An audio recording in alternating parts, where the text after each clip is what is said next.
Well, Happy New Year, everyone, and welcome to my favorite part of the month, which is our first Tuesday coffee talk with Jack Spirko, John Willis, Nicole Sauce.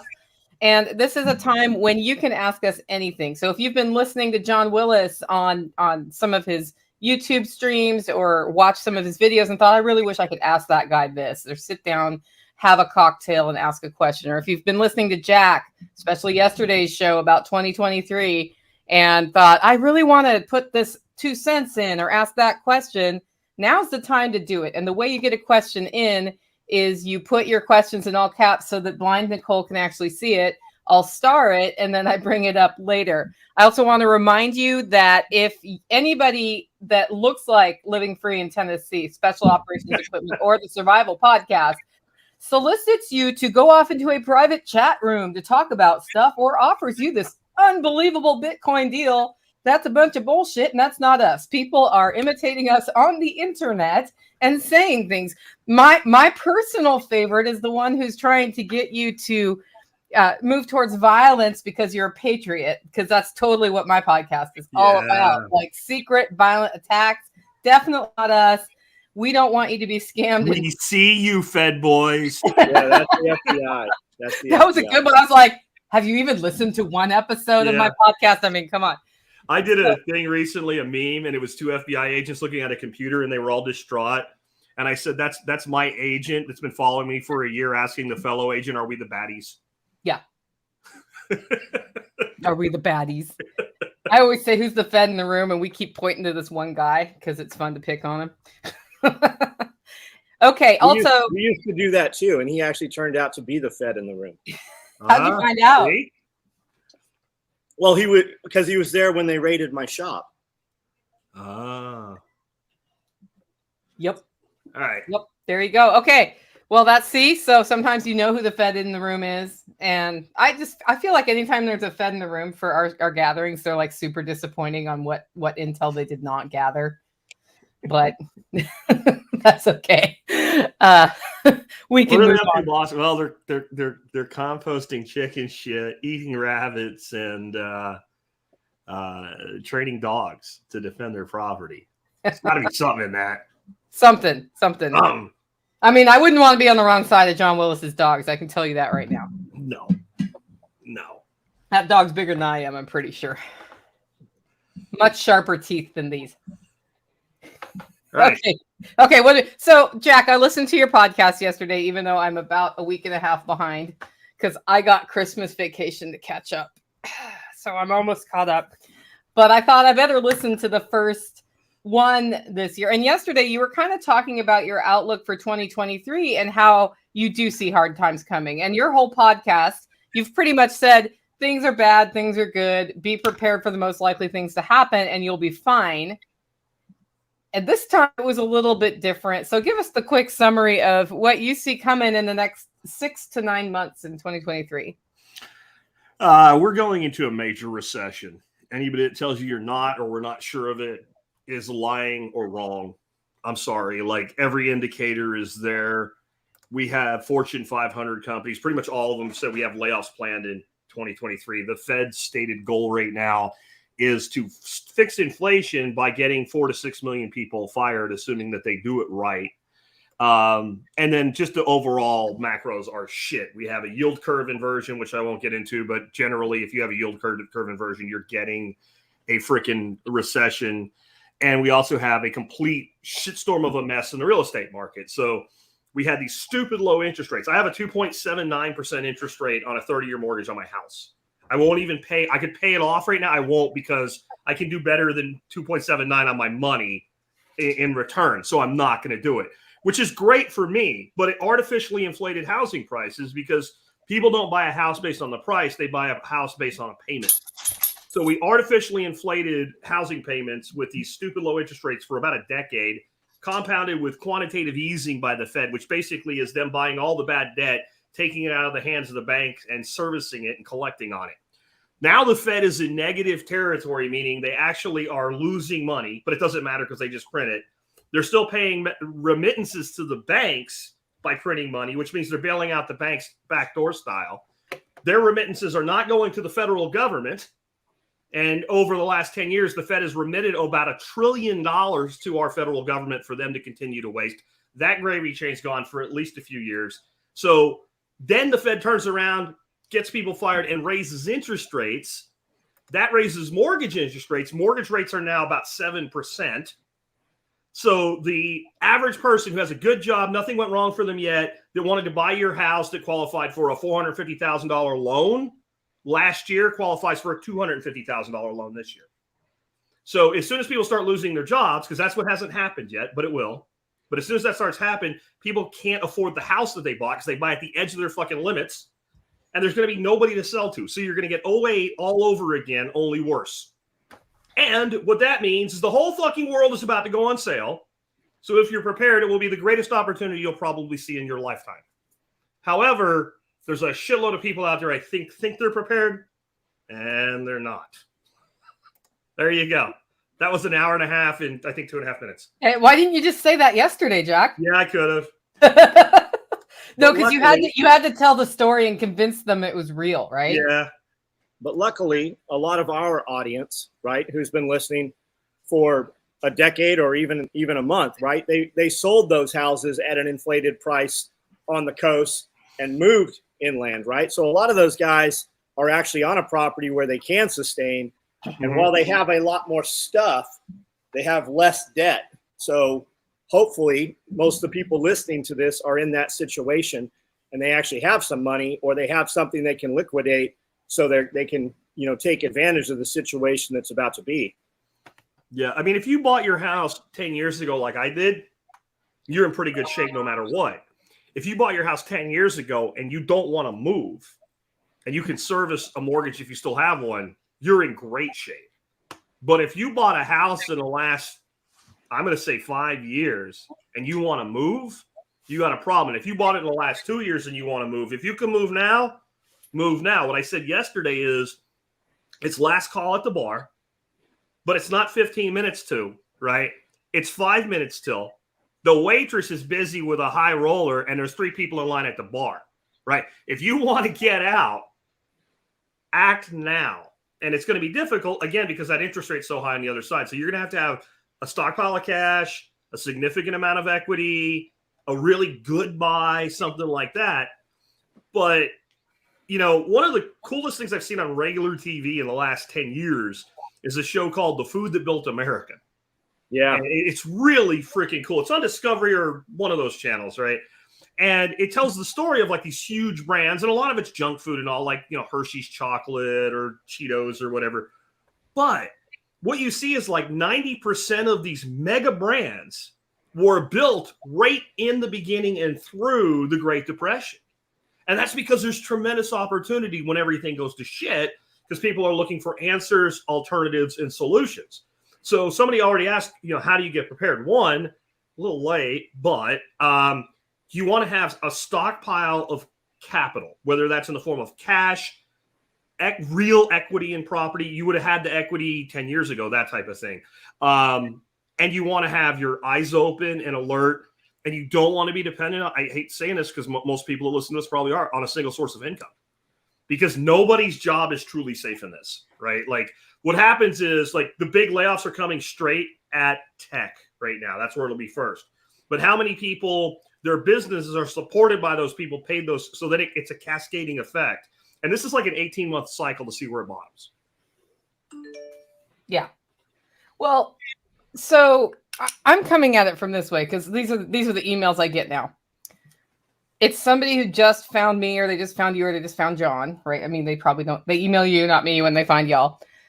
And they are typical American in that they have a job, they have a house that they can basically service, but that checking account's getting close to zero every month. They are slowly accumulating debt, and they're just making all of the bad decisions that our society tells us to do. So if that person arrives today, what steps can they take this month to start setting themselves up to be less hurt during a recession of this kind? Because those are the panic emails I get, and I'm like, I can kind of talk about things, but part of it is once you've set the foundation, you're in a better position. But when I realized I needed to set that foundation, it was 2016, right? So I've been working on this for 6 years, and I'm in a better place for this recession than I was in 2008 when we had that downturn. I survived that one, but it really sucked. So what would you tell them, either one of you, what would you tell people who are like, crap, I've just woken up and I have, $20,000 in credit card debt and a house I can barely afford and an addiction to avocado toast? You go, John. Yeah. The avocado coming out of his nose now. The avocado toast is real. I see it at First Watch when we go into a town. I have breakfast there, and there is a lot of avocados. We haven't seen an avocado in the grocery store in 3 years worth eating. We found a couple, cut them open, and they were complete trash. Get comfortable being uncomfortable. Cut off a lot of shit. Everybody's got some stuff. You're gonna have to constrict. Stop spending money on shit and figure out how to make more money. If you're a mechanic and your customers, aren't having their cars repaired and they're not putting tires, mechanic stuff is mechanic stuff. You better figure out how to repair some shit that somebody needs repaired that they can't do without.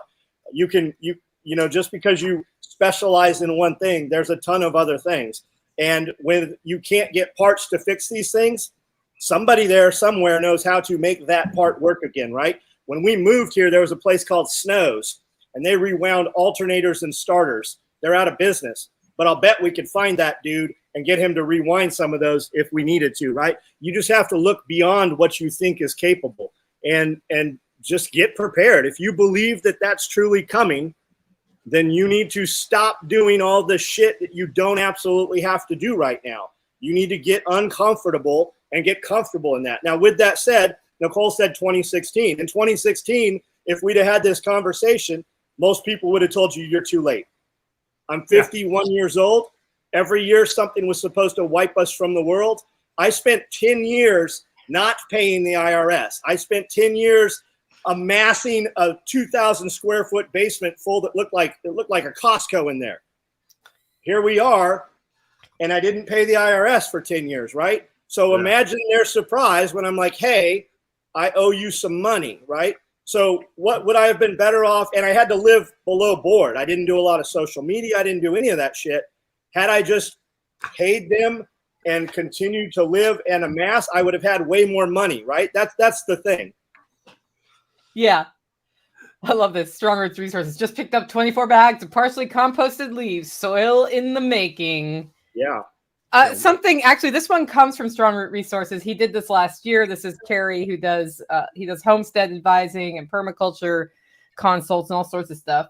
He actually just came out here and helped me reframe my joists last week. He did no spend January.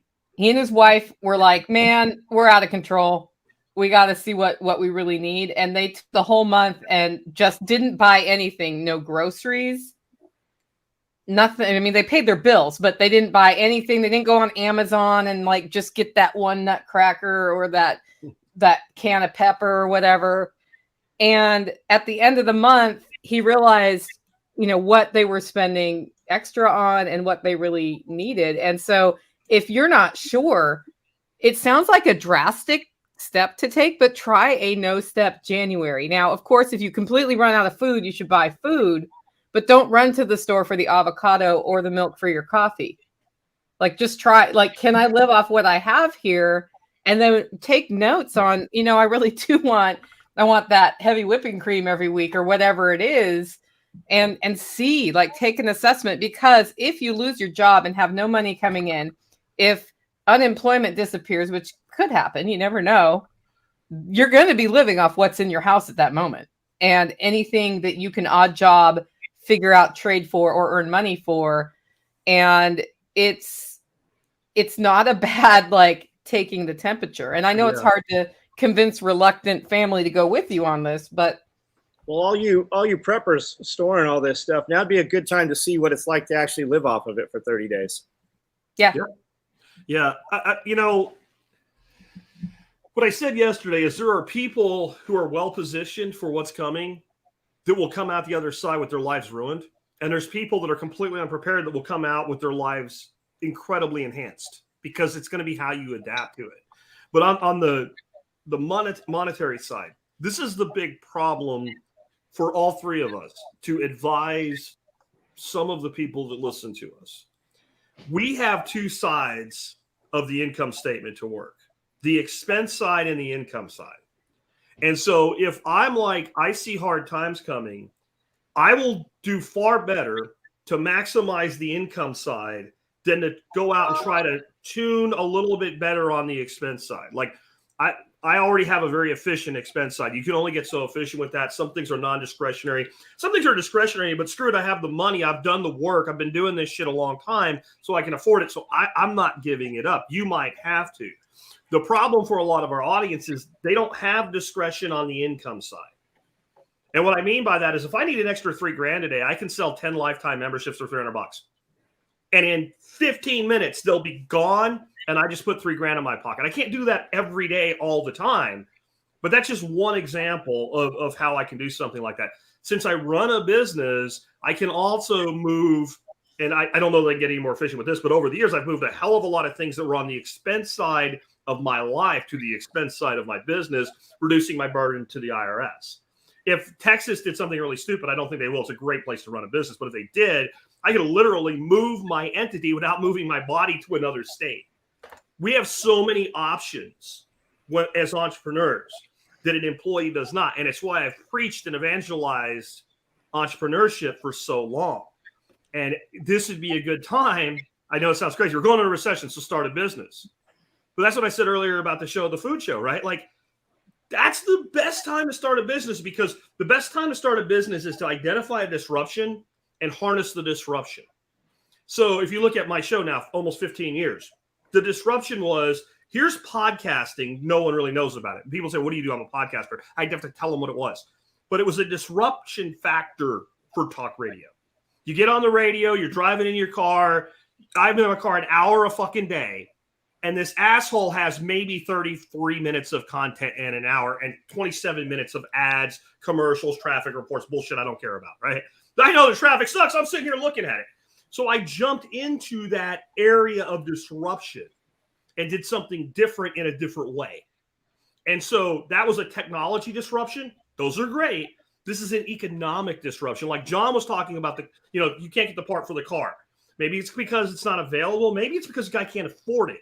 You want to understand the opportunity there? Go to Cuba if you can. And you see all these freaking gorgeous American cars from the 40s and 50s, right? And 60s. And they still run. They can't get parts for them, but they're like it looks like 1955 America in some of the places down there with these old cars. Why? They have no alternative. So they've got innovative and they figured out how to repair these things, how to make something work from nothing.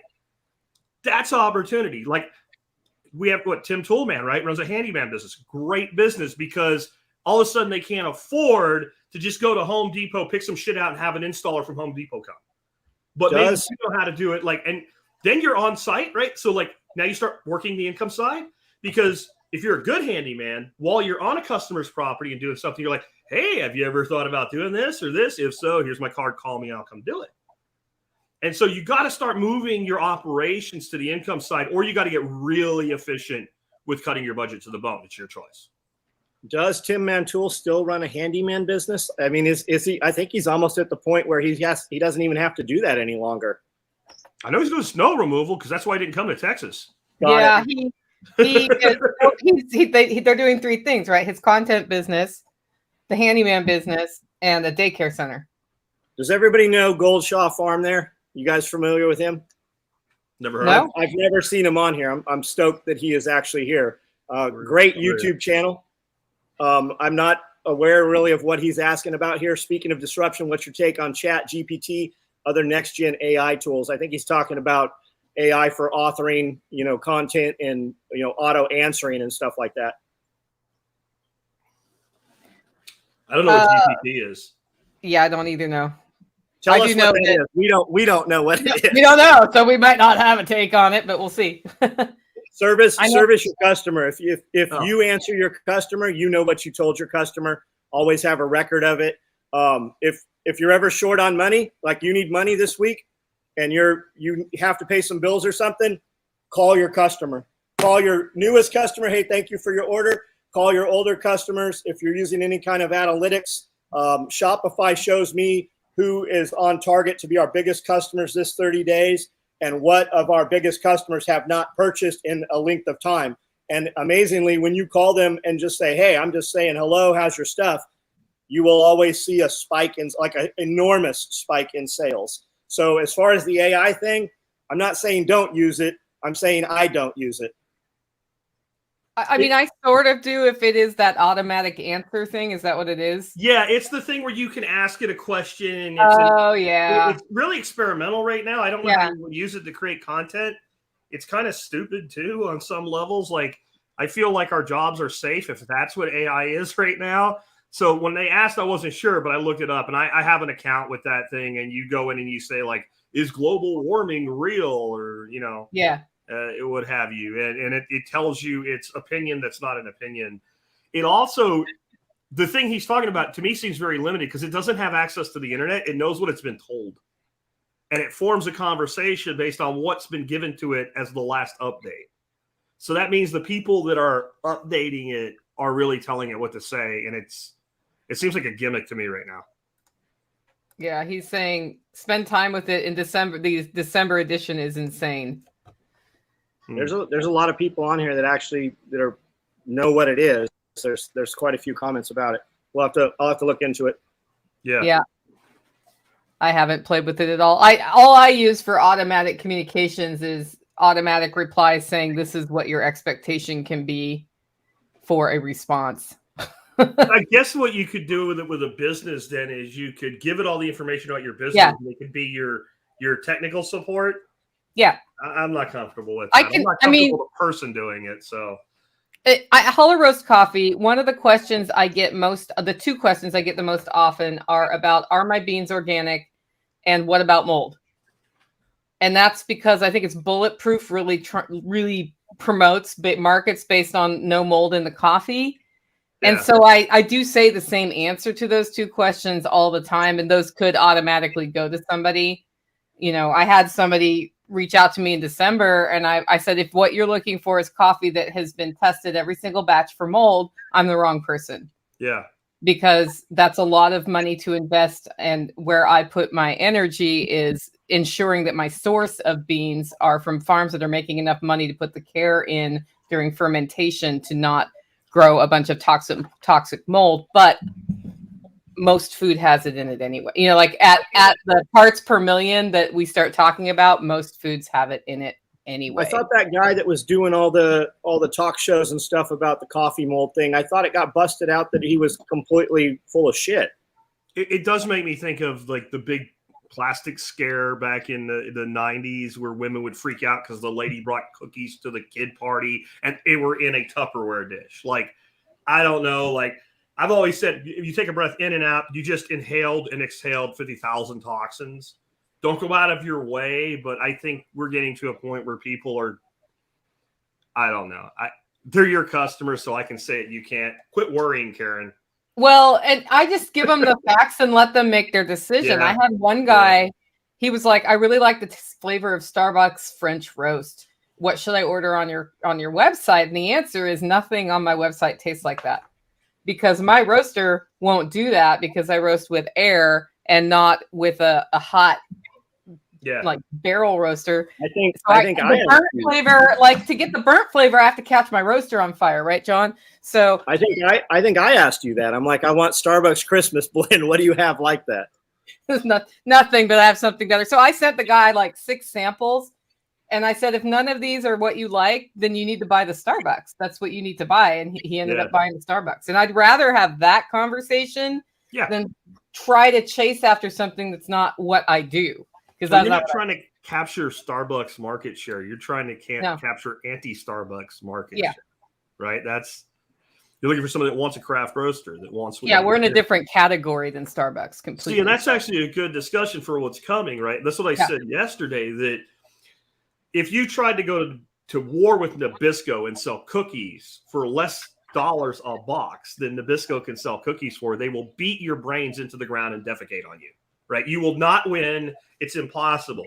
But if you want to sell like If I was going to make cookies for a living right now, I would make dogs cookies because I can sell them for twice what I can sell them for people, and people will buy them for their dogs.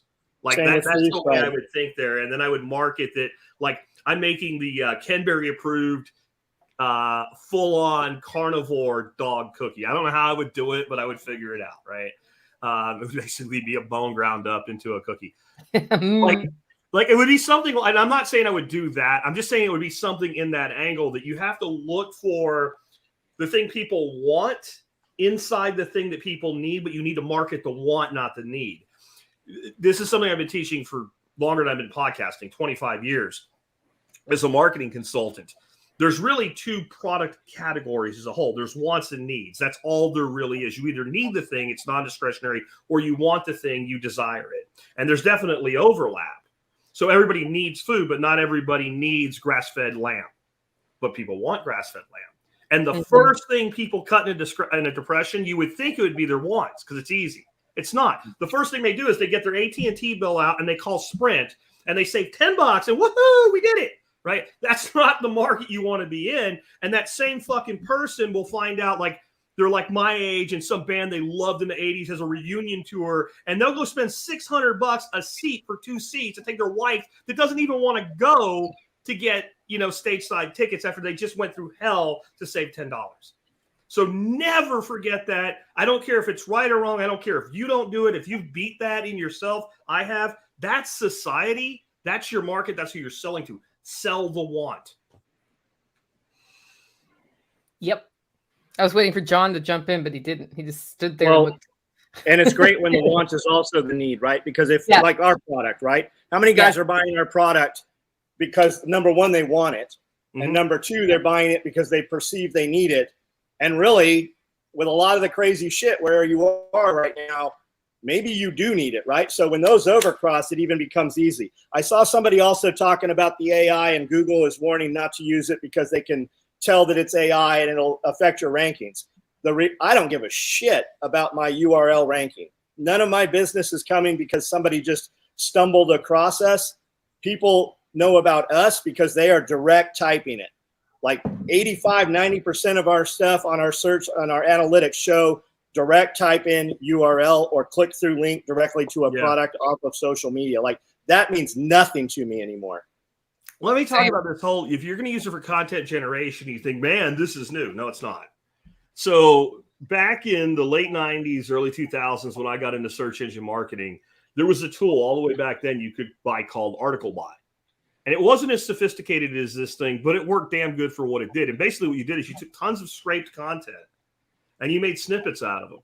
And then you created an entire on-the-fly database of like a thesaurus, like similes. Substitute this word for that word, this word for that word. And you made as many of them as you could. And then you created this generational thing out of it where it kept spitting out these new snippets of articles. And then you took your core piece of content that was designed to actually get ranked in the search engines. And then you would populate like 3 or 4 blocks of text, click here to read the rest of the article. And it would take all these manipulated forms. And then you use something called PHP, or you could use Cold Fusion, some programming language. You put all that shit in a database, and every time that page loaded, it called up 3 random articles from that database that were also rewritten. And you know what? It worked good. I made a lot of fucking money with it. And you know what? It didn't last. What it was a hole you could have driven a Mack truck through in Google's algorithm. And eventually they fixed that shit. So if you're thinking about using it for search engine rankings and shit like that, like we did all this already, and that's really more driven by link algorithms now than anything else. They're not going to go backwards on that. Customer service, I don't know, man. If you trust a fucking bot to answer your customer, I don't know. Maybe I don't know what they want to do with it. Maybe that's the problem. Yeah. Google's becoming irrelevant, I think. Like we're probably more on the cutting edge than most people in using these things from just how, emerging technology is. But a lot of people in our network are looking for alternative search engines because Google stopped working.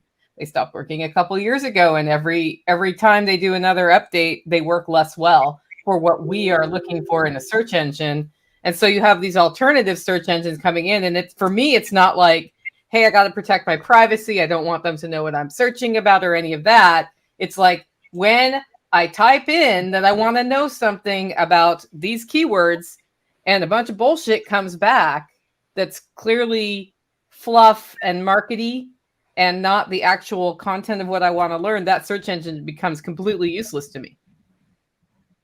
Goldshaw, I didn't know you do marketing. I know your YouTube channel. I watch it often. I thought you did real estate. Reach out to Nicole and we'll talk. I mean, I'm assuming you have some affiliate marketing or something with these guys. I recognize Scrambling because I see him on or her on the video. So I know that's not just some person that has showed up, but if you reach out to Nicole, maybe we'll discuss it. Maybe we can have you on one of the episodes or something. Yeah. I just don't know. I don't know what it is we're even talking about really. So let's discuss, man. Yeah, I understand what it is. I don't know what they want to do with it. Right. I don't know how it's unfair for me to give my opinion negatively because whatever they want to do might work, right? Right. I don't know how it benefits me. I mean, I'm the guy that makes the video and posts it and doesn't even put any text. Yeah. Yeah. I just put my email up there for you, Goldshaw. Okay, SHTF Fitness says, so even going into this depression, would you recommend focusing on higher end clientele rather than volume clients? Of course. So, what's your answer? Of course. Guys with money, this isn't going to affect them. This does not. This only, even during the Great Depression, how many people were actually affected by the Great Depression? 45, 50%, maybe? Yeah. Tons and tons. Like the Great Depression didn't even really take effect in Las Vegas area. It's like it wasn't even there. Wealth, like the people had fake wealth, like all their money was in the stock market because some shoeshine kid gave them a tip and they followed it. Yeah, they got killed. But the people that had real wealth, that had built real wealth, like the banks made more money during the Great Depression than they ever had in history. Like the manufacturers, and like I said, these giant food corporations, Birdseye, Hershey, Frito-Lay, like the biggest companies in the world today were built in the middle of that because they figured out, like literally some of the candy, like if you watch that show, John, you know, like some of the candy companies were like, hey, do you know what? There's as many calories in this candy bar as there is in a full meal. And they actually said, people fucking bought it. They're like, I'm hungry. I got to eat something. Yep.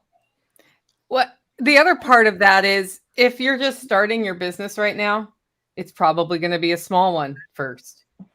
When you're running a small business, do you want to do a bunch of super cheap orders to people who are not very happy because they have to buy the cheap thing because they can't afford the good thing? Or do you want to service people by providing the good thing and spend less time per customer doing that and give yourself enough time to grow your business? That's my thought on the whole cheap volume thing. That's why we don't have sales at Hollow Roast. It's just then everybody's always chasing the sale.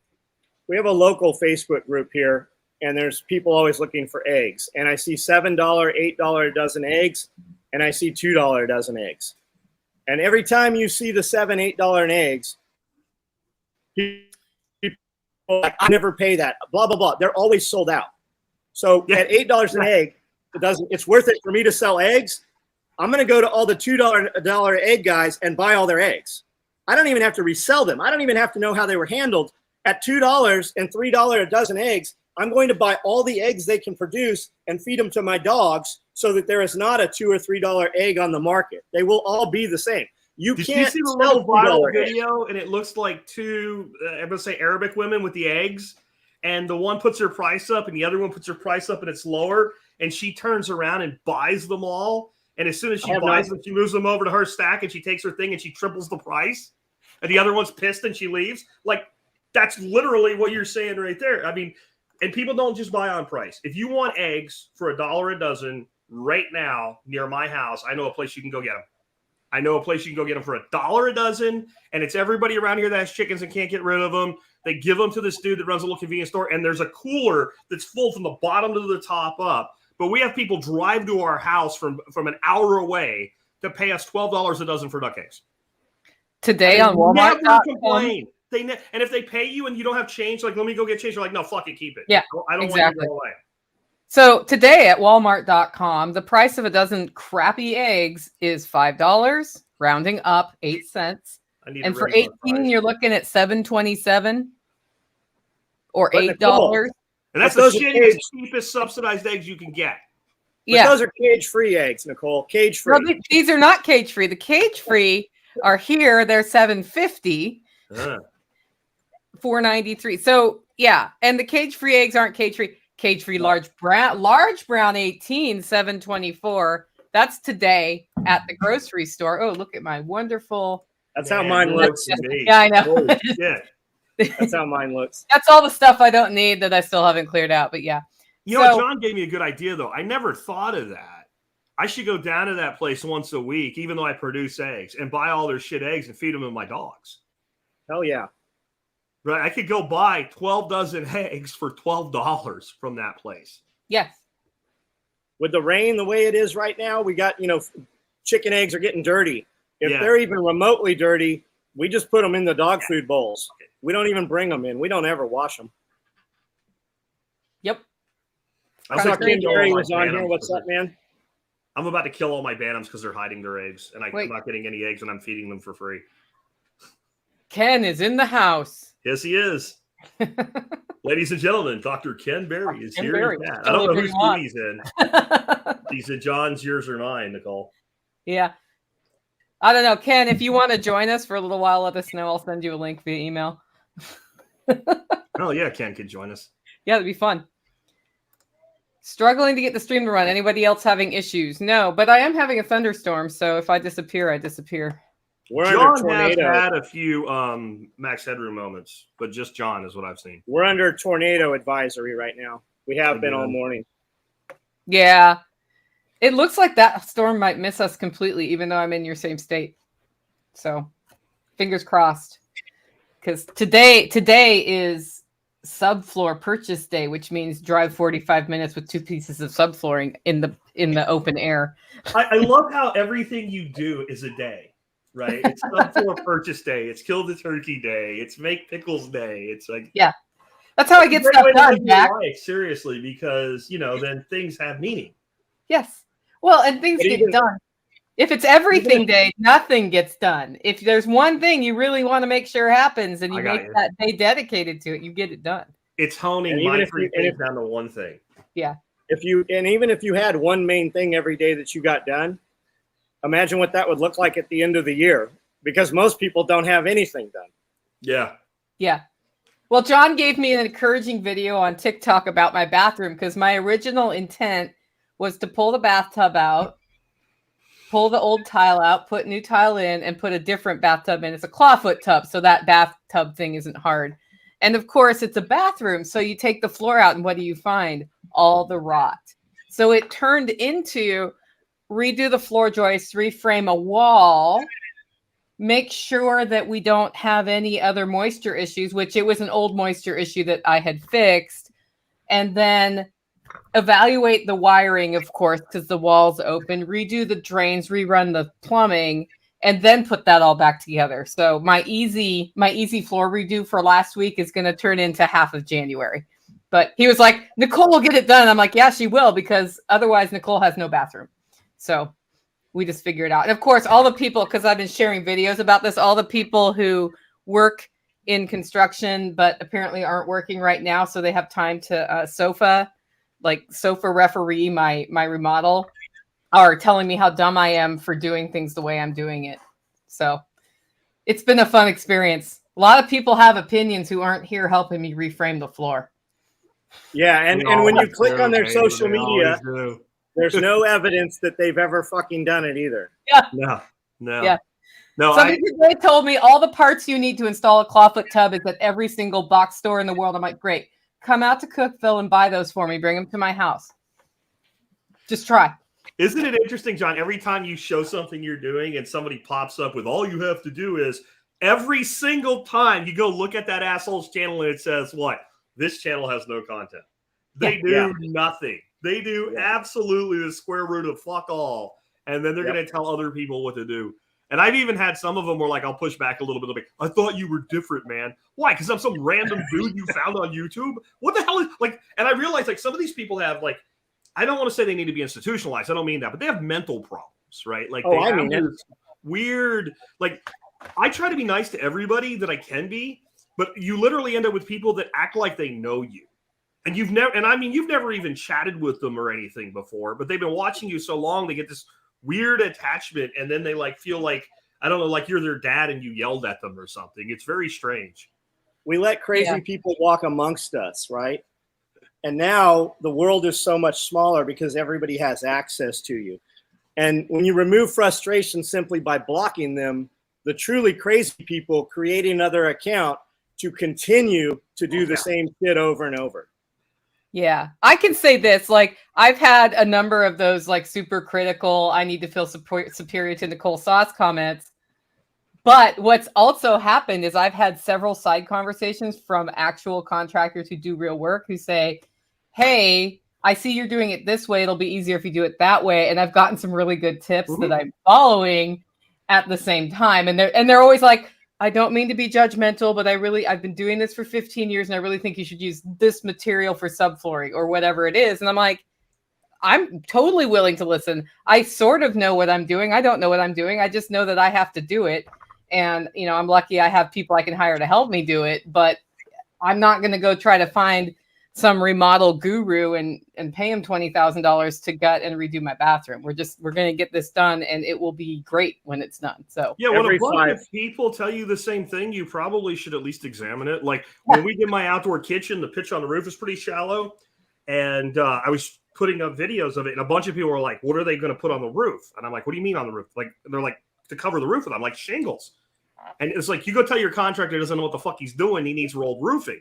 Well, one guy says that, you know, and you have a talk with the contractor. 5 people say it, and you go, listen, dude, get rid of the shingles. I don't care what you do with them. We need rolled. And they did it. And like, so that helped me. Yeah. Because they were right. But when it's like this one random person that you have no idea who they are, and then they actually get offended that you don't immediately like kiss their ass and thank them and tell them how wonderful they are. Or when they tell you to do something and you're like, yeah, I actually did that. Here's a video from 5 years ago on why it doesn't work. And then they get mad. And then it's like, well, you know, well, if you understood how to do it right. Yeah, that person did do it right. It's like communism's never been really tried, right? We've had real socialism. Real socialism works. It's just we've never done it. Those are my favorite comments. Well, I've consulted with some professionals along the way, just as what's next, because John knows Ken, who did the shower stuff at your place. As soon as we ran into these problems, I'm like, I need to schedule a consult call with you over video because it's too far for you to drive, but I want you to look at this so that we don't do something stupid next. And he did. He made time for it, and it was super helpful. You know, there's a good thing right there from Evan Dixon, Radio Made Easy, right? Said another pitfall, many DIY videos are dangerously wrong or just wrong, and they'll cost you money. So I made some modifications, for instance, to the way I handle my water during a freeze. And David, a friend of ours, and Nicole and I were talking about it in chat. And I'm like, I'll put a video out after this freeze. So before I go mouthing off, like, if you do this, it'll work. Yeah. Let me see if it actually works. And most of these people making this content, and what happens is I don't think these people are bad. I think what happens is they start doing content, they build a huge following, and they get into a position where I need a new, well-produced, and some of these guys, I mean, honestly, they're well above our production quality will ever be. They're producing like TV quality, perfect lit, full documentary videos every week, but they end up with that schedule requirement. And I think that it's natural they end up starting to take some shortcuts, and they throw something together they really believe will work. But if it hasn't been tested across time, you don't know it's going to work. And I really respect the guys that are like, hey, look, I'm not sure. This is what I'm doing, and this is what I think is going to happen with it. But when people are like, this is the way you do it, and you look at it and go, yeah, that's going to cost every single person that does it money. And I think there's 2 kinds of content creators. There's the kind that doesn't care. They just want to make money. And there's the kind that, like, I had a moment when I started doing the podcast. This is way back. I was still in my car. And I said something about storing fuel, and it was right. But somebody emailed me and go, I just did that. I went out and I bought 6 gas cans, and I'm going to buy 6 more next month. And I'm like, holy shit. Like, it occurred to me that people were actually going to fucking do shit based on what I said. And I was immediately like, I need to really be careful with what I say, because there's going to be consequences on the other end of it. So I need to be really careful. I'm like, I never did this before. I think this will work. Versus, hey, I've done this and it works. And I think content creators kind of split into those two, macro categories. Yep. I try to be real clear when something doesn't work. Like we did try something for Subfloor that was a different idea and it did not work. We wanted to put real wood in because it doesn't rot as fast as that crap that once it gets wet, it melts, right? Yeah. And we put it in. It took like 4 hours to cut each stupid little plank. So half a day's work. I walk in and I walk between the joists and it does this. And I'm putting tile in. I was like, well, that's got to come back out. And we're going to put upper subfloor in. And I guess that's why they make subfloor the way they do. Because, yeah. Anyway, I have to learn things the hard way sometimes. And that was one of them. We use a product for all of our subfloor stuff called Zip Systems. What's up, man? Yeah. What's up, my friend? Doc Barry, Happy New Year. What's up with you? Redhead, okay? I'm still on the coffee and still waking up, but how could I resist a chance to join this group? Well, we got to have talks about how to get through 2023. Hey, I'm glad you're here because Tim Toolman did a 24-hour live, and on it, people were complaining about how fat they were. And so finally, I was like, listen, I'll do it with y'all because I need to do a bit of a reset this month anyway. Let's do the BBB and E January. So we're totally going carnivore for January. We're reporting in every Monday using hashtag BBBE January to just motivate each other to stick to it.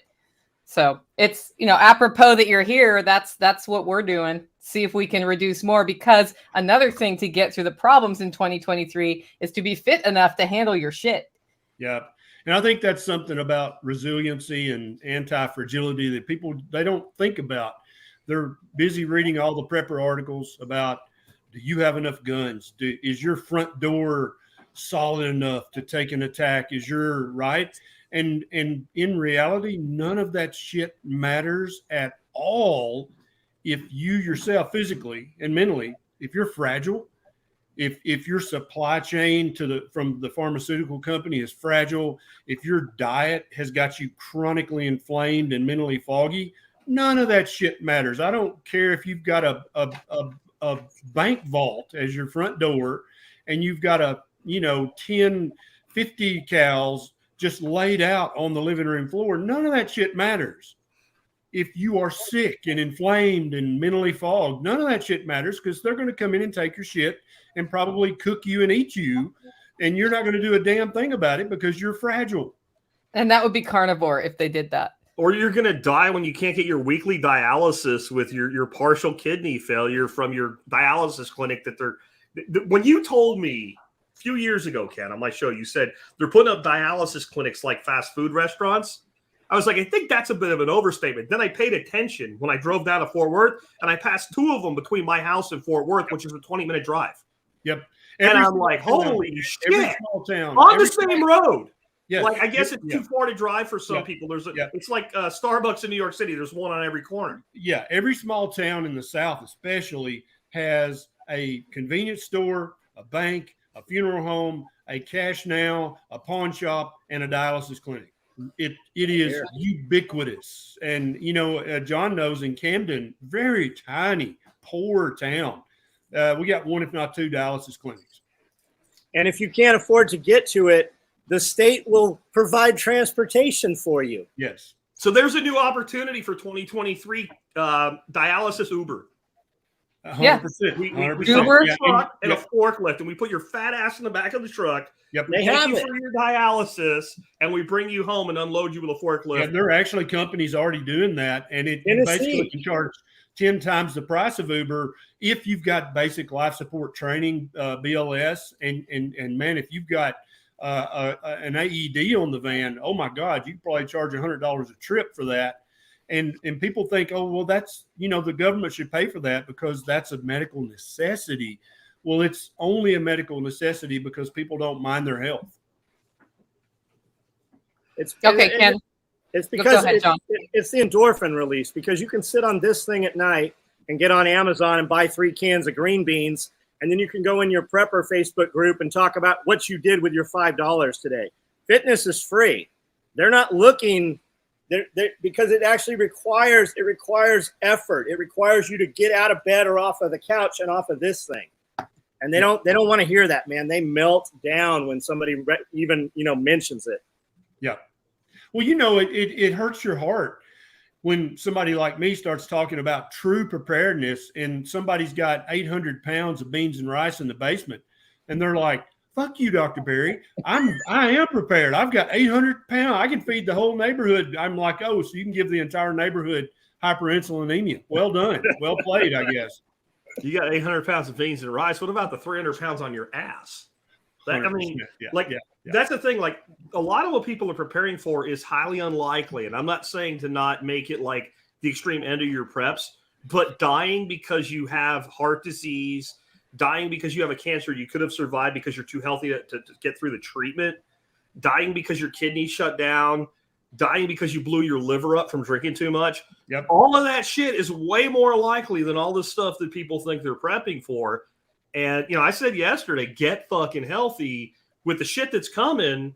And I'm not talking about zombie apocalypse and shit. I'm just talking about a really, really bad recession. You can't afford to get through that and to have health problems. Yeah. You can't afford it. Financially. I think one of the main survival skills that people have never heard of and definitely have never practiced is fasting.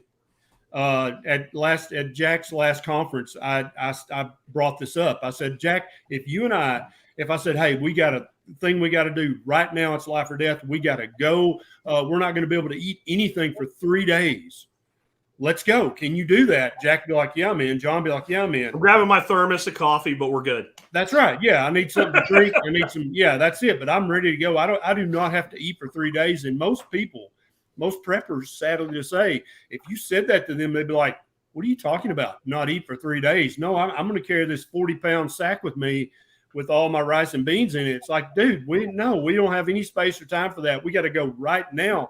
Most people would ass out because that sounds like a superpower that they don't possess. And so every single person listening to this, what's the longest period of time that you went without eating anything? And if your answer to that is less than 24 hours, you need to work on that skill and build your fasting muscle, because any adult human with practice cannot eat anything for 3 days and it literally be effortless. But it's a growth curve. You got to work on that. But I mean, just imagine the power. If you're like, oh, they got us pinned down, we can't go anywhere for 3 days. Me, John, and Jack and Nicole be like, cool, let's do it. And a lot of people would just be like surrendering right there. Like, I can't. What do you mean not eat for 3 days? Here's my gun. Take me in. And start with 12, move to 16, eating an 8-hour window or a 4. It gives your organs time to rest. Gives your body time to clean out. Like, it's a huge, huge difference.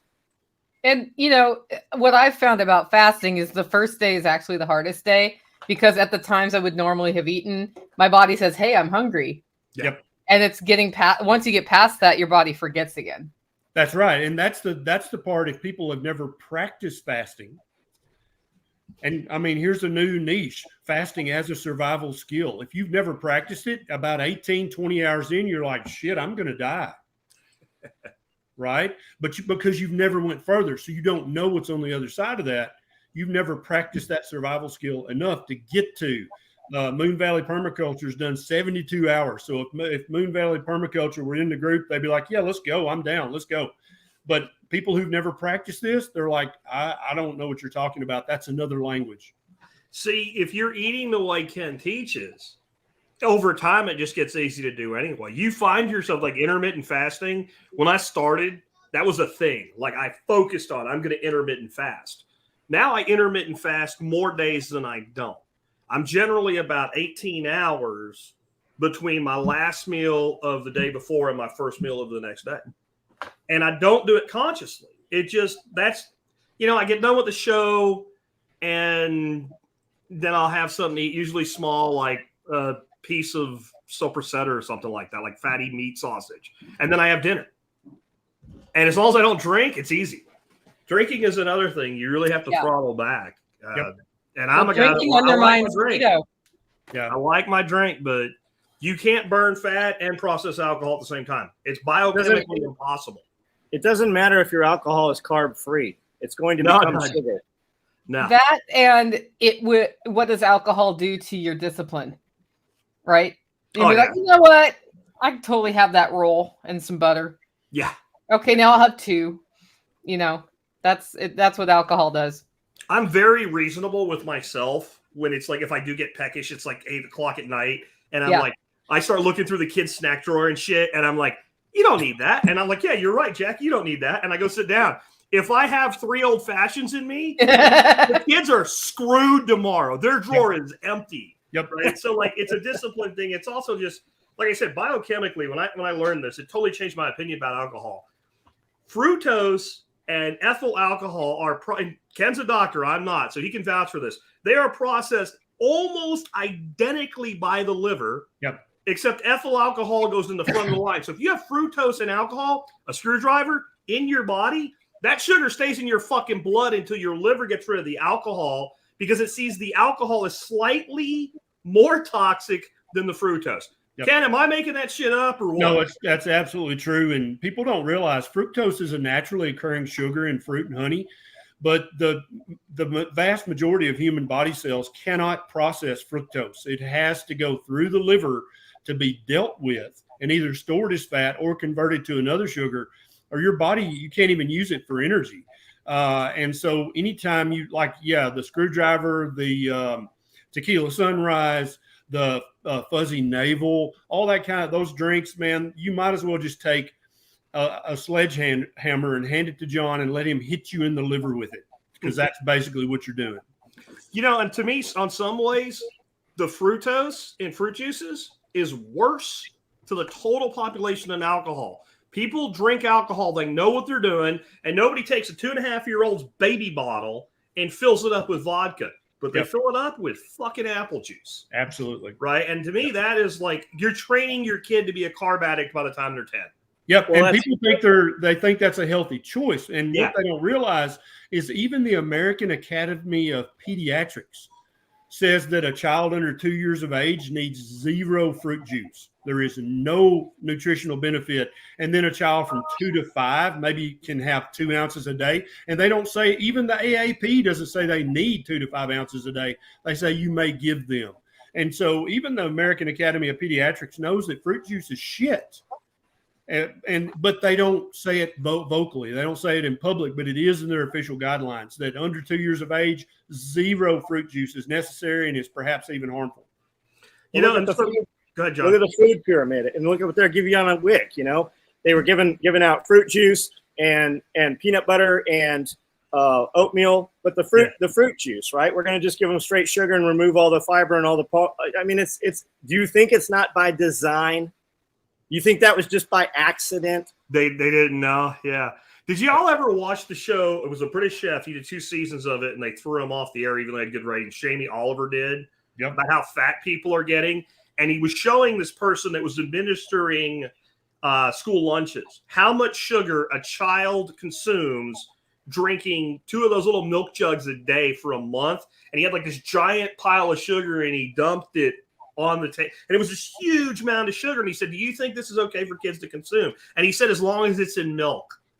That's that's magic. Is that the chocolate milk, or like how do they get the sugar in there? Well, all they showed is that all the kids drink chocolate milk. Yeah, because it tastes better. They showed like that they're literally throwing fuck tons of regular milk away every week because a certain amount of both come into the school whether they order it or not, because it's in a subsidized system, so they have to distribute it. So that's where, you know, some people feed their animals like milk waste. Well, that's where they're getting it from. Because if you give a kid sweetened freaking chocolate milk or plain old white milk, 90% of those kids are going to drink the chocolate milk. Yeah. And then, you know, French fries are a vegetable. Pizza's a vegetable. Yeah. That show was pretty amazing. It's probably worth finding the old episodes and watching it. The second year he went to West Virginia, or it was first year, one of the 2 years, and it was like the fattest town in America by the numbers, and they were all offended. This local DJ was all offended. Well, he had the DJ come meet him at a funeral home and showed him the caskets that we have to build now. Yep. And this DJ was kind of a smart aleck morning, you know, shock jock DJ, was like, holy shit. Like, it never really occurred to him that it was that bad. Because it was like this casket you could put like half a car in. Yeah. And they need a lift to get you out of your deathbed. Yep. Yeah. Hey, Ken, we got a question for you, and it's, can you talk about dry fasting? Yeah, I'm actually working on a YouTube video about this right now, and I don't want to capture y'all's live stream talking about my shit, but in the next month or so, I'm going to be doing a video about dry fasting. I'll give you the the cliff notes. It is not dangerous whatsoever. Every single person listening to this dry fast for 6, 7, or 8 hours every single night of your life, because when you're asleep, you're not eating or drinking, are you? So you already dry fast every single night in bed. And so what if you extended that 2 hours or 4 hours or 6 hours? And so there's actually research showing that a 5-day dry fast, and what that means is not eating anything at all and also not drinking anything at all, including water, is completely safe and fine. But, you know, you hear the old saw that you can go without air for 3 minutes, water for 3 days, and food for 3 weeks. That's complete horseshit. The world record for fasting from food is it's like 385 days. A guy in Great Britain weighed 500 pounds, and he just said, what if I just don't eat? And the doctor said, well, as long as we supervise you, we'll give it a try. And he fasted for over a year without eating a single bite of food for over 365 days. There are multiple people who have done 14-day dry fast, which I do not recommend. But the research is very clear that you can do a 5-day dry fast, and there's absolutely no harm comes to you whatsoever, as long as you've got a certain percentage of body fat. Now, if you look like Gandhi in his last years, you shouldn't dry fast for 5 days. But if you look like any of the 4 people, we've all got enough stored body fat. Any of the 4 of us, we could do a 5-day dry fast, because your body actually, as it metabolizes stored fat, it makes something called cellular water or metabolic water. And so you actually, just like a camel in the desert with that big hump of fat, you actually make water when you're dry fasting. And so, but I don't recommend a 5-day dry fast. I'm just saying research shows that it's safe. But anybody out there, the commenter's done a 3-day dry fast. I think that's perfectly safe and fine, unless your BMI is like 18 or less. And so if you've got any degree of stored body fat, you can dry fast you can do a 24 or 48-hour dry fast. There's zero medical danger whatsoever. I would add to that, though, what is the conditions in which you're doing it, and was your condition in the beginning? So if you're well hydrated and you're going to hang out in your 70-degree house for the next 3 days, you probably fine. Yeah. If it's 103 degrees with 92% humidity and you don't drink water, you're probably going to end up with an IV in your arm or dead. Like, that's exactly right. That's a real thing, right? Like, yeah. So if you're out in Jack's backyard in the Texas summer, or you're with me in the woods with my chainsaw, you're going to have to drink some fluids. Absolutely. Yeah. But a controlled dry fast in your house at room temperature, and you start off relatively hydrated, zero danger whatsoever. But YouTube video coming on my channel about that. Cool. Yeah. If you just drank like a bunch of vodka the night before and dehydrated yourself and go work and don't drink, you're going to fall out. I've seen it. 100%. 100%. I've seen it. In the Army, they used to make us drink. Like, they would 2-quart canteen, upend it, and then run, and then drink another one after it. And they trained you to hydrate like that. But yeah, I'm with you on it if it's under a controlled situation. We lost our leader. She ran away. Where'd she go? Ken, what else do you want to talk about? We don't get I want to talk about what you guys are talking about. I don't want to hijack the show. I love the topic you guys are talking about. We were kind of on the theme of opportunities in the coming year. You started digging into the ag side of things. What do you see? Yeah, and I'm a huge advocate for locally raised eggs, meat, vegetables. I every time Nisha and I get a chance, we advocate for that. And we, our call to action is basically who's the closest guy to you that you can buy real pastured eggs from? Who's the closest guy to you you can get half a pig, half a cow? Do you know? If you don't know, that's a problem. You should know that, and you should also be encouraging that by buying John's $8 a dozen eggs. Because what's going to happen when John sees this money pouring in is he's going to be like, shit, Amanda, let's buy 100 more laying hens and let's scale it up. And that's what's good. That's the natural human nature of economics, is when you're getting good money for something that you do, you tend to want to expand that. And so everybody from the hills of Tennessee to the dry land of Texas, you need to be saying, okay, either I'm going to become my own regenerative rancher and farmer, or I'm going to encourage the growth of the nearest one to me. That brings your neighborhood resilience and anti-fragility to a level that is unmatched. You can't do any better than having within a 1 mile walking distance of your house, having 5 sources of duck eggs, chicken eggs, quail eggs, 2 sources of pastured pork, and 2 sources of pastured beef, and or lamb in my case, right? Because we're raising St. Croix sheep, and so we just had a huge cold freeze where the wind chill got to like 27 below. Nicole, we had 5 lambs. Oh, really? During the coldest part, because I wanted to do an experiment this year and not take my rams out and just leave them in and see what happens. And on OB Farms, that's Nationized Farm, our motto is root hog or die. And that goes for the humans as well as the animals. And so I just wanted to see what would happen. And we did not. We had 6 out of 6. Everybody's healthy. Everybody's fine. They're jumping around, playing over there in the 10 degree below wind chill factor weather. It did not affect them whatsoever. So I don't think I'm ever going to take the rams out. I think I'm going to leave them in. If we have winter lambs, we have winter lambs. So be it, because they're doing great right now. We have one that's going to give birth sometime, and I was convinced it was going to be on the coldest night of that, but she still hasn't. What are they eating? A really big udder. So I rotate them, and even though obviously the grass is not growing here, we've got all kinds of stockpile, right? And so there are acorns, and they love acorns. There are all kinds of weeds and bushes, and so I'll put them in a new paddock where I've been creating silvopasture, coppicing lots of trees. And so they'll chew the tips off the twigs. And in the winter, I'll drop a pine tree.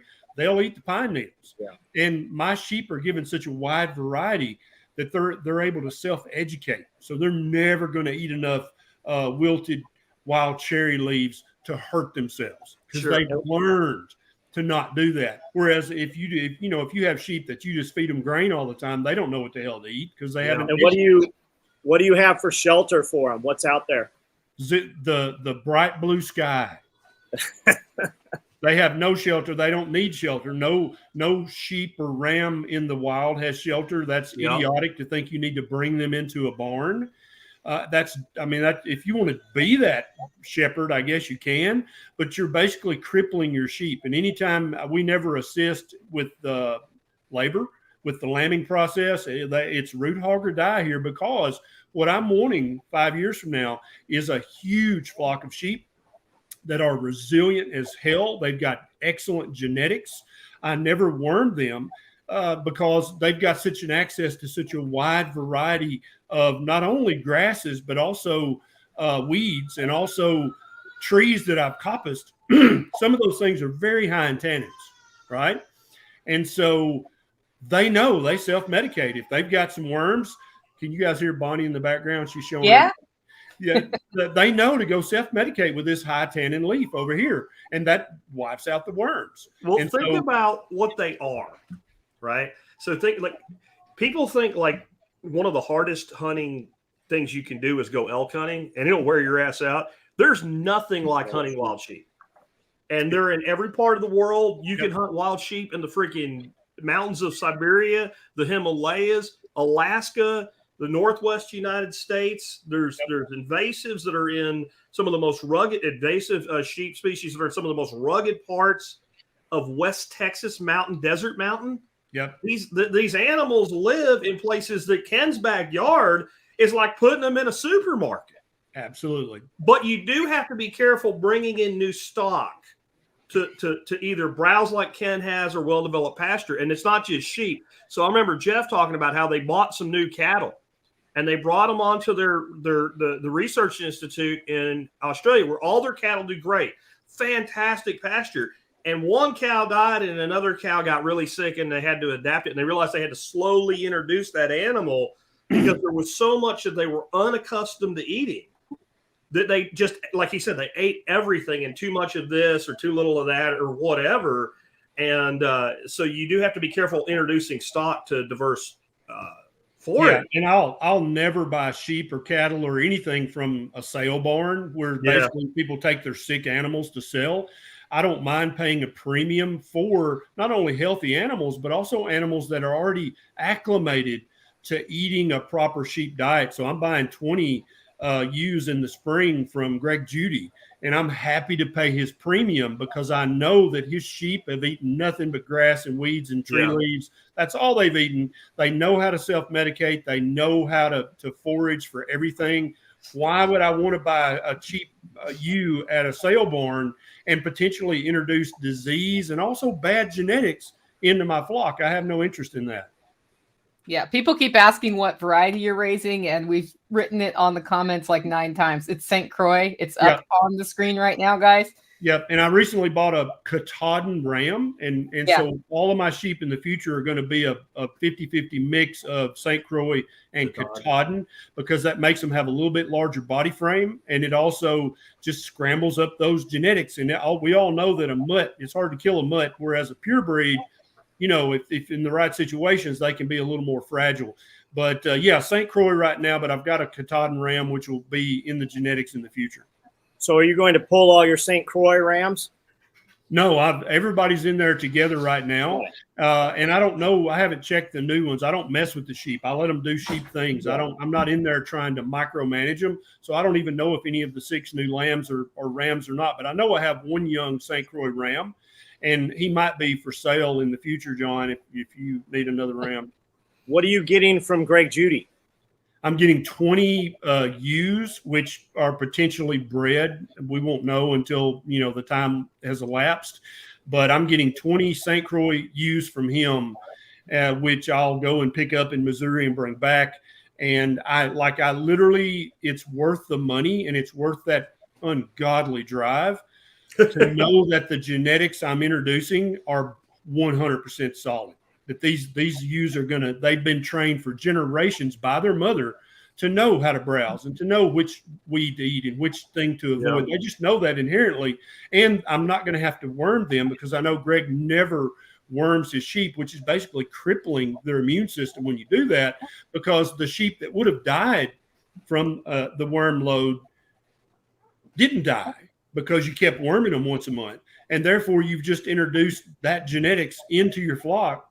And now you've got weakened genetics, and I have no interest in that. Right. Yeah, I've got a West Coast St. Croix ram that's good genetics if anybody needs one, because he would like to move away from here. He would like to? He wants good fencing. He wants good fencing. Yes. He wants good fencing. Ken has good fencing, but my fencing is adequate. But it sounds like he needs a 22 Magnum to the ear. Well, the problem is that the West Coast St. Croix genetics, you know, mixed with the East Coast means you're getting more variety. So he, you know, somebody should definitely hit me up about that at some point. I want more ewes. But I want everybody to understand that not only does it give you an extra level of resilience and even anti-fragility to have your, where people say, how do you store your protein? I'm like, my protein's in the pasture along with the fat, right? I don't have to have 27 deep freezes. It's in the pasture, and I can go get it anytime I need it.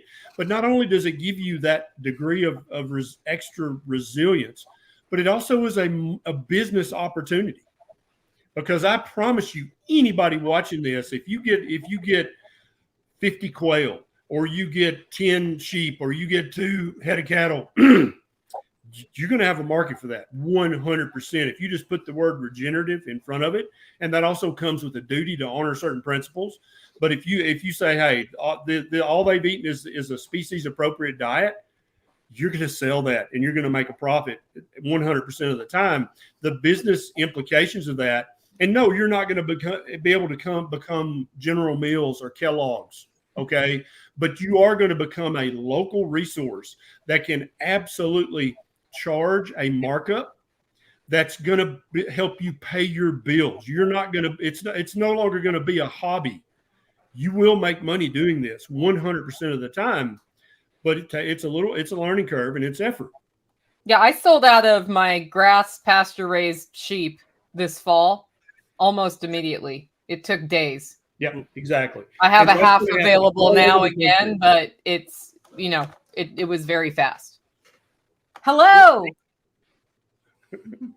There's Bonnie Blue. Bonnie Blue is a ketovore.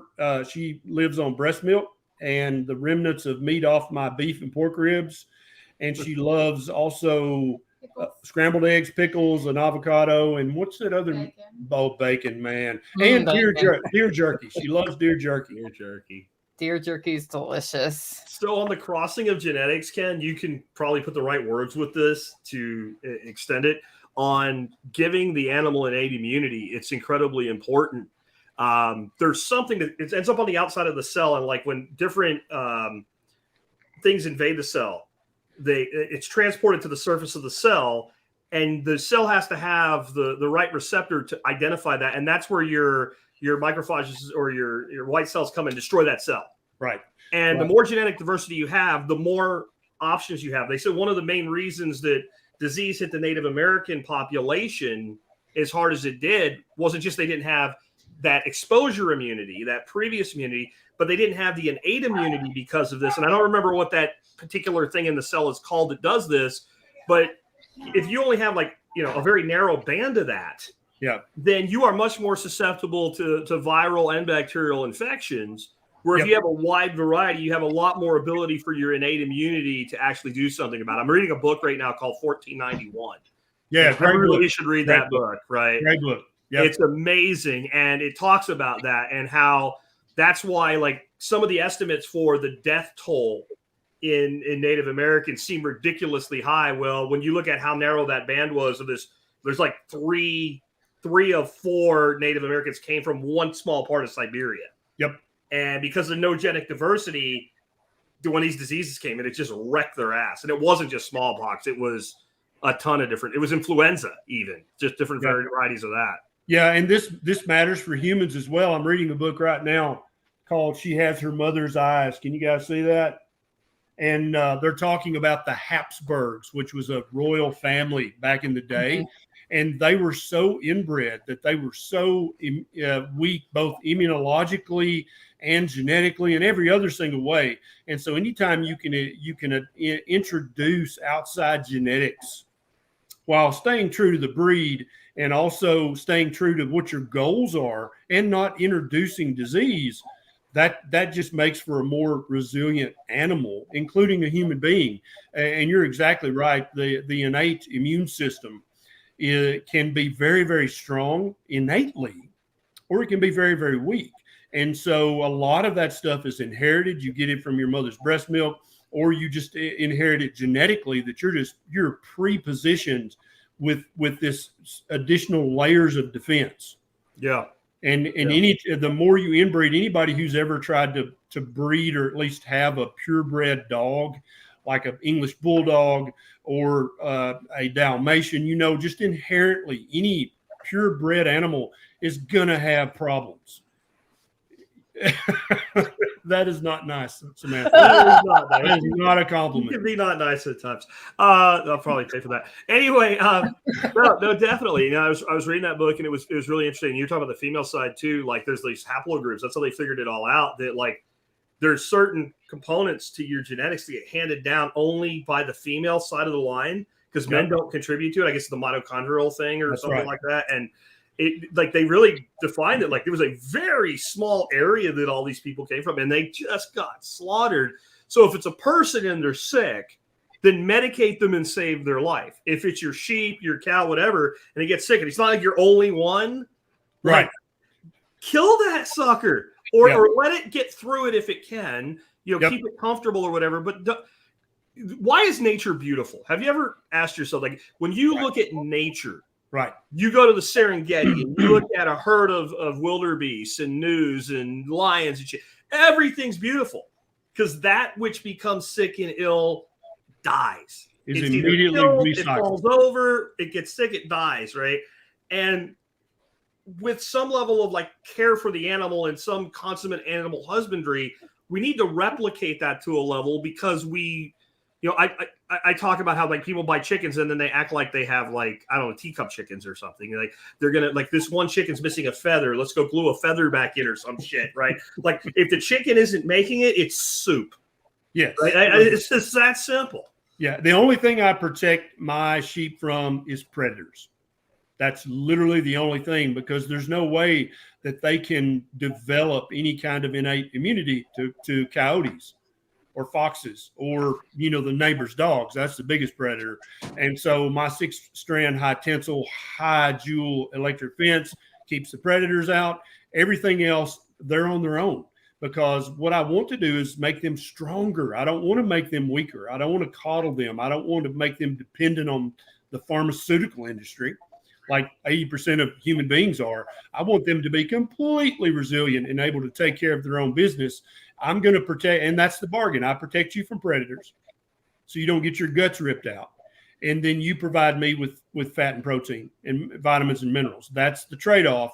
And they sure seem pretty happy over there. Right now it's pouring down rain here in Holiday, Tennessee, and they're as happy as they can be. They're lying there chewing their cud right now. Looking at you when you walk by, probably. Yeah.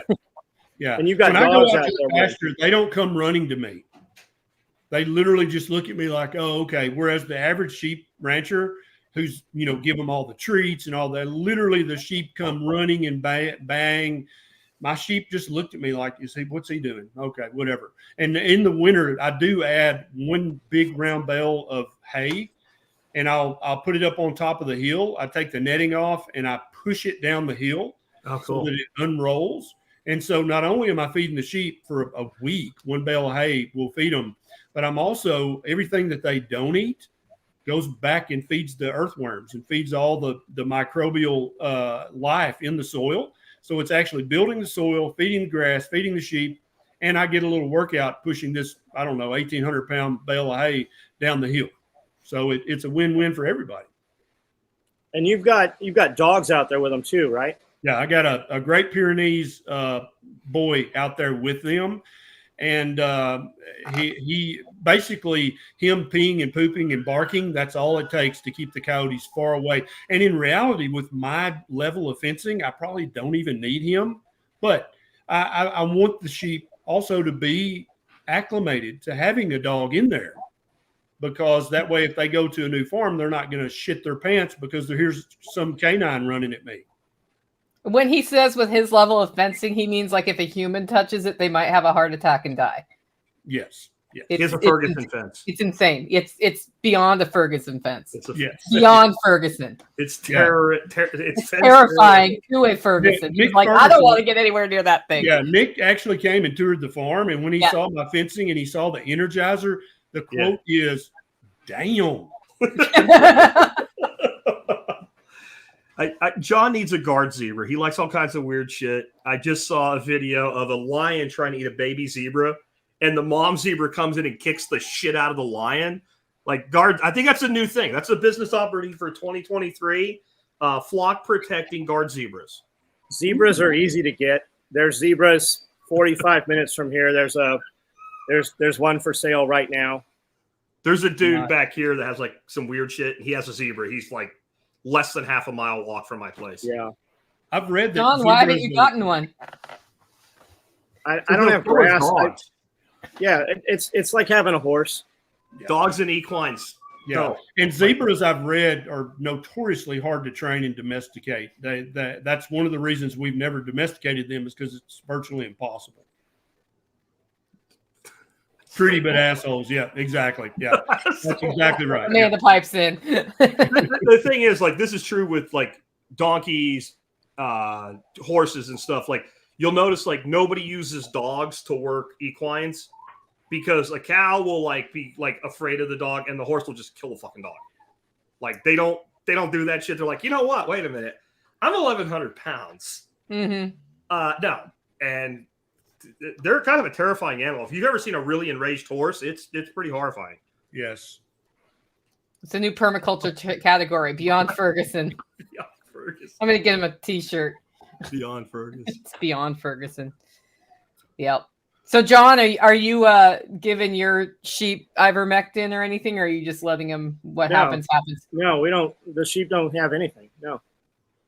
Yeah. My sheep actually have a little lean-to that's out there, but they're very rarely into it. They have access to it, but they're not in there.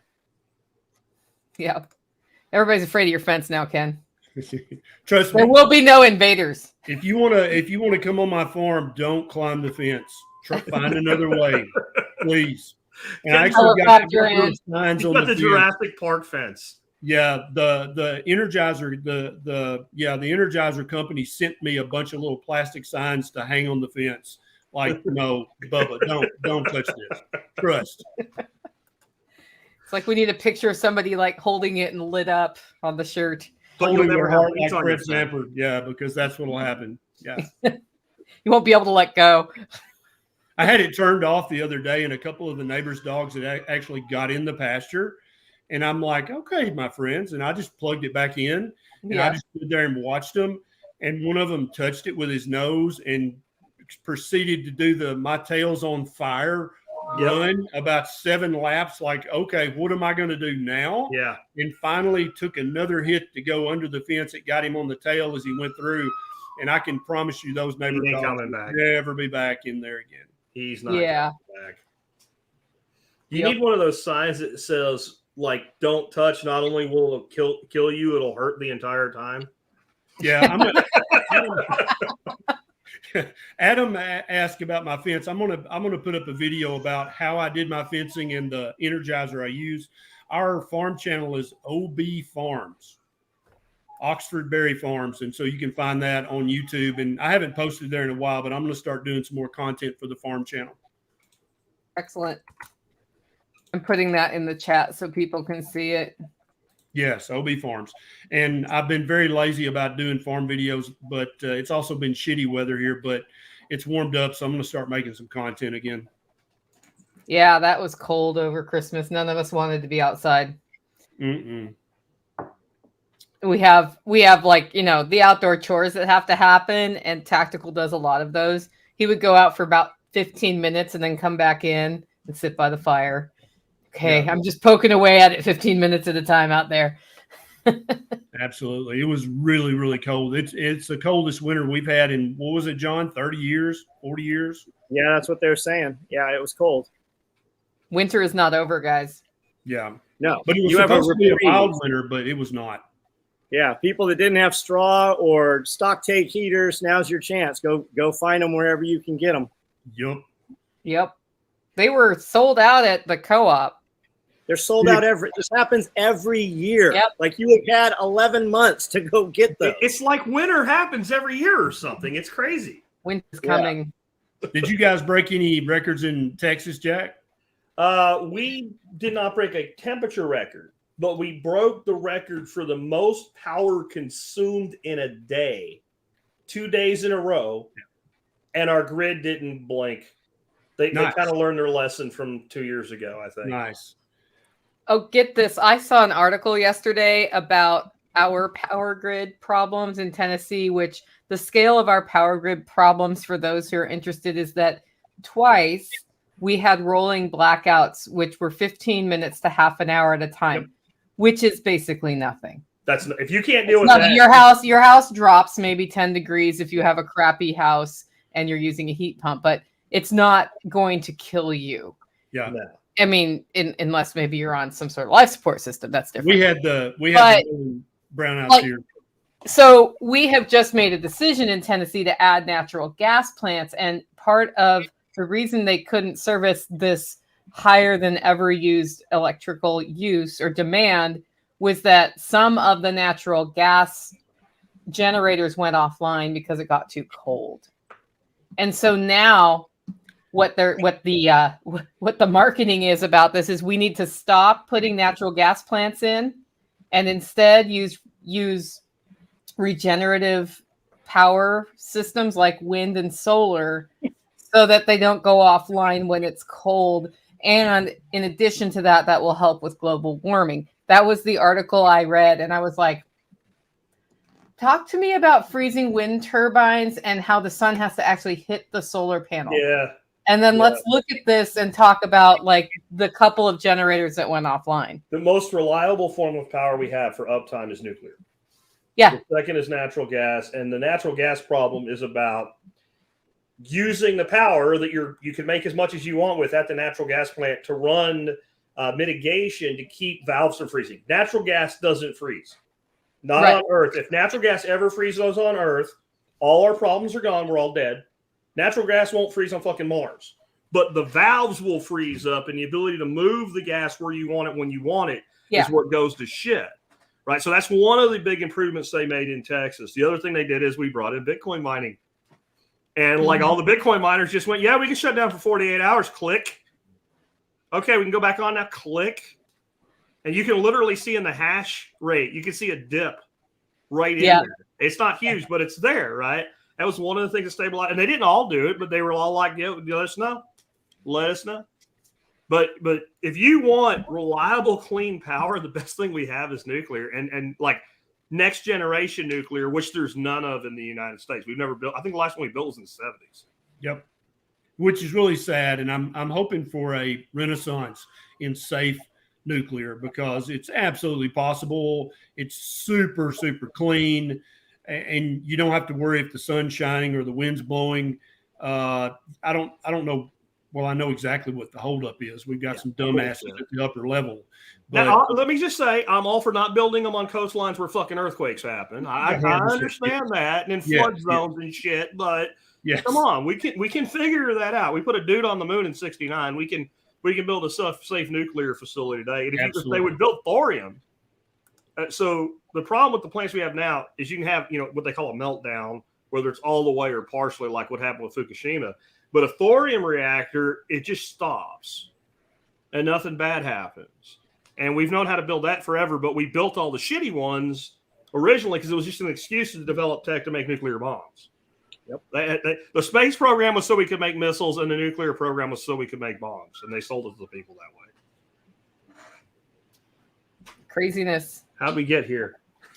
I don't know. Well, because I read an article that had some bullshit that had no critical thinking at all from the author, as usual. I also read one in a science magazine today. What was it? Never mind. I can't remember, but it was the most unscientific thing I'd ever read in my life with no citations at all. And the thing that was not researched was how many. It was about. Okay, so they found under Yellowstone a deposit of liquid carbon, right? And so they were talking about the impact of volcanic carbon on the atmosphere. And then, of course, global warming and carbon comes in. And they had to have the caveat about how the natural, like volcanic carbon isn't really the problem. The humans are the problem. And they cited a recent study that says we are warming 170 times faster than we would if humans weren't on the planet, with no actual citation for that study. So a recent study, which it was just like meh. And you have science in the name of your journal title. Okay. Did you see the earthquake advisory warning? Yeah. Nope. There's a high likelihood of a 7 earthquake anytime in the next 48 hours for San Francisco area. Yep. San Francisco all the way up to LA. And I dug into that a little bit, and predicting an earthquake. I mean we're not 100% on that yet, but it was. If I lived there, I'd probably take a vacation right now. If they thought they could actually predict an earthquake, you think they would tell people, or do you think they would just quietly leave? I don't know. There was a dude in the 80s that did a study, and it vetted out fairly well. And he said we could predict earthquakes by looking at how many pets ran away. The dogs and cats fucking know. And they freak out and they run. And I think that's probably more accurate than a lot of other things. I mean, I guess they can see like, you have aftershocks, you have pre-shocks. Maybe they're picking up pre-shocks. Could be. Don't they measure the pressure that's built up with the tectonic plates? Yeah. To some degree. Yeah. All right, guys, I got to go. Nisha said shut my mouth. So thanks for letting me join. Later. Thanks for hopping on. Hope to see you soon. I've got like 15 minutes too. So yeah, that's cool. Well, what do we want to cover for the next week? We haven't heard from John much, and there is a a question here for John. Do you sell plans for the lamb tractor? I don't have plans for the lamb tractor. I took Billy Bond's lamb tractor, gave the video to my guy. He welded it together. There's not any current plans for it.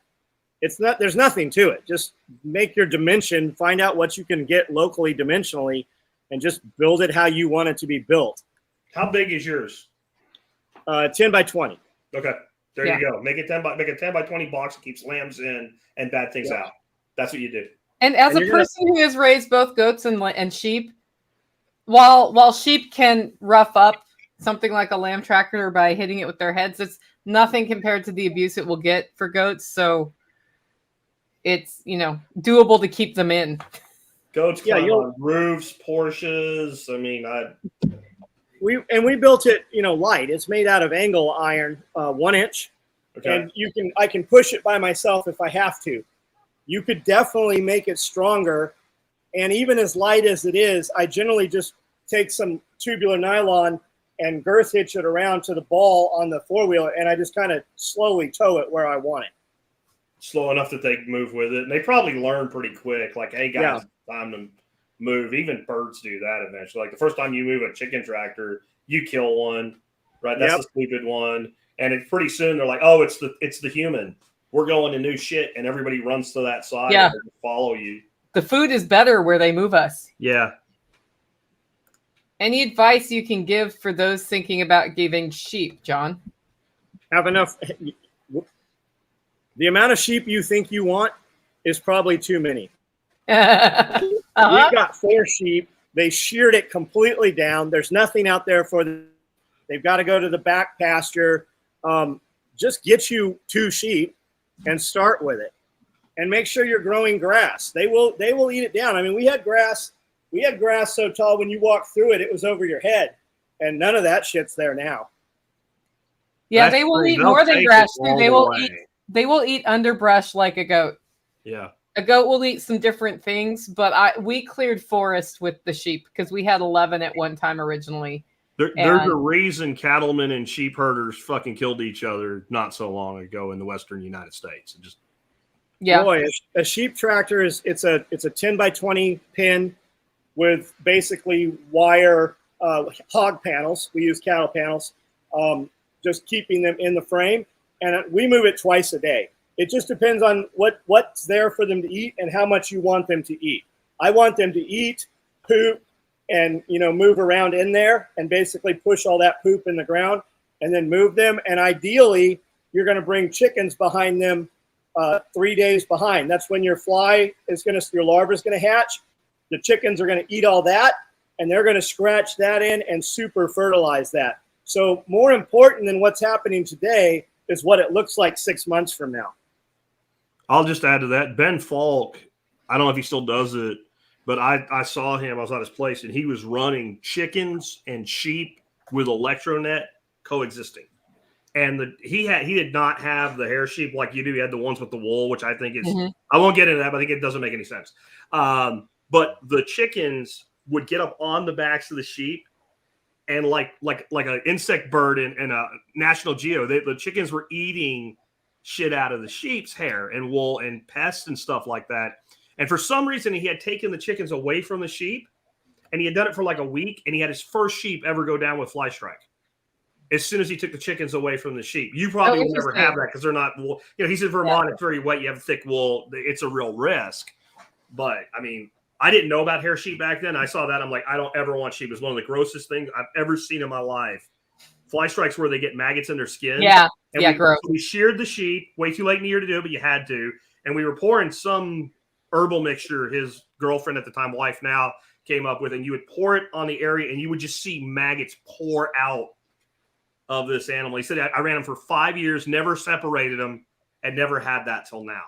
Isn't that why they cut the tails off too? Because it'll just be more bulk right there. That's why sheep are born with tails. They cut those things off of there to help with that. And they get shit stuck all over them too, and then that just brings in more flies. Yeah. Do your sheep have tails, John? I think they do. I think my sheep have some kind of they got tails. Yeah, they wag them. Yeah, mine came from Ken. I've got a video when we went and picked the sheep up from Ken, and I thought we were going to buy 4 sheep, and they're just going to be in a pen, and we're just going to put them in the trailer. Nah, we chased those sheep around for hours trying to tackle and grab those baby sheep. I've got a video of it. It's pretty entertaining. I have used sheep treats to make mine easier to handle for that reason, but I have a smaller flock than Ken. But I think it's kind of cool that Ken, you and I all have St. Croix, or I have a Katahdin pair as well, because we can actually swap genetics with each other, which is cool. So that's why I really want Brownie to go somewhere and move his genetics on, because he does need to leave here. Let me add, though, what John said about how much they'll eat. I don't have sheep. I can't grow enough grass to support them. Yeah. And I'm not going to have a hay bill. So whenever you hear us talking about like, well, I have this or I have that, don't go like get emotionally attached to a livestock species or a system or anything. Do what's geographically, regionally, and property appropriate for you and the time you have to work. Like John said, he moves his sheep twice a day. Well, if you work a job and you're gone 12 hours a day, you don't have time to do that. So you either need a double-sized tractor, a tractor with a door that automatically opens halfway. You need some way to automate that, or don't do it. Or do electric fencing and bigger pastures. Works. Like, because if you couldn't move that every other day, like I can imagine what they would do to a 10 by 20 square if they were there for 24 hours. Oh, and they'd get sick. They would get so sick because they'd be eating. Yeah, ours are managed differently than John's, and we have them somewhere for 3 to 5 days before we move them. Yeah, I don't know how steep the extra property you have is, but if it's like yours and you had a tractor that got tactical, probably get rolled over. He might. Yeah, braking system. Yeah, I mean, we have a portable little dog shelter where we have their food that the sheep can't get into. Yeah, and that thing's on skids, and we need a 4-wheeler to drag it. I think long term, there will probably be multiple ones in different places that we can rotate around, but it's what we have right now. I did learn something else, like the hard way with sheep, which is when you bring them in from another place, their gut biome is not necessarily acclimated to what you are growing, which would have been less the case for John from Ken because they're close to each other. Mine came from another state. And we lost one in the first week because we didn't slowly titrate them onto the pasture. We just let them rip. And I think she probably would be alive had I had some hay from that other state and gave them access to a little bit of pasture at a time while they built a different gut biome. And that goes back to when you first bring them onto your property, getting them acclimated to your pasture is pretty, it's, if you don't want to lose one, it's important, right? So I don't know. I love sheep. I listened to Jack talk about ducks and how he never had to mow his grass. And I was like, great, I'll get ducks. And I got ducks and they made zero difference at the holler. Where we grass. Because I grow grass really well here. And then that's why we have sheep. So Jack's right on. Like you don't necessarily get to choose the exact livestock that's going to be best for your property because ducks did not do it. They didn't do it for John either. And he has a lot more ducks than I have. Well, ducks destroyed shit here. Like, we have way less ducks right now. We have way less guineas right now. When the grass goes down, the ducks kind of like dig when there's little holes in the ground with the water, like little puddles, and then make the puddle bigger. And then the chickens get in there when it dries up a little, and you can walk through where the grass was, and a chicken will jump up out of the ground. He's literally fully flush with the ground. So they're doing a ton of damage. Yeah, we've tried to I have spent years making this property work when really I should have brought in a dozer and made this property have a perfect taper on it where we want it and then build it. Yeah. But I've always operated under the, oh my God, the sky is falling, the world is ending. So we didn't. I mean, ideally we came in and took out all these shit trees and built this, and now we would actually have trees growing. And now we're getting to the point where that is what's going to happen, and we'll take care of all these problems. And that'll be great. I can't wait to see your property in 10 years, John. I cannot wait. Yeah, it'll be perfect. It'll be how it should be. Yeah. Right. And okay. Well, sounds like we're starting to wind down. Let's go once around the horn and just say what's on our mind and go from there. Jack, do a live video. Oh, ahead. John, Go you ahead, get to John. go first. I do a live video every night at 9 o'clock on YouTube. We can talk, have these conversations, whatever you want to talk about. I have a little bit different content on Instagram. I'm on almost every social media. We do shirts, we do T-shirts, we do nylon tactical gear. Yeah, all three of us are wearing a shirt that we produce. This is the new one. We came out last night. Hard work, no handouts. I'm easy to find if you want to talk to me. Jack. I'm Jack Spirko, host of the Survival Podcast, running 14 and a half years now, and you can learn all about it at thesurvivalpodcast.com. It is kind of a new year, and as I mentioned earlier, it's not really a New Year's resolution. I've been doing it for about 2 months now. I have set a goal for myself to read a new book every week, and so my book of the week recommendation will be 1491. I really recommend reading that book. It is fascinating. If you usually get bored by science, anthropology stuff, it's written in a way that you can actually read it. Cool. I am wearing my Self-Reliance Self-Reliance Festival t-shirt today. Guess why? Because it's coming back. It's March 25th and 26th, and it's after the first of the year. So we are launching ticket sales this week. And if you are somebody who is obsessive about checking the website, you already know that you could go there right now and grab your early bird tickets.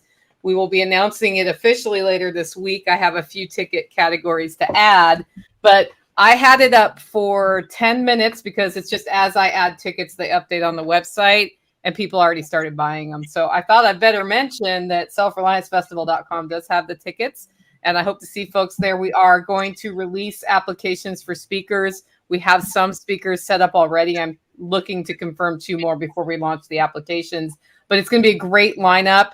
And the Friday before, we have Refuge Medical doing a medical training. So Bears Crew's coming out and doing the Responder 1 training. It's going to be a fun time, and I can't wait to get into this festival this year. Looking forward to it. Oh, real quick, that made me remember, I should be pointing this out. We have a pretty big event ourselves that I'm doing with John Bush. Nicole and I both work with him some, and he's doing Greater Reset 4 in Bastrop, Texas, 18th of the month through that weekend. It's like the 18th through the 22nd or something like that. I'll be speaking there on the 19th. Zuby, the well-known thinker, tweeter, rapper, will be down there performing. A lot of other cool people, and you can learn more about that at my site, thesurvivalpodcast.com. Come down and see me. It'll be pretty cool. Awesome, guys.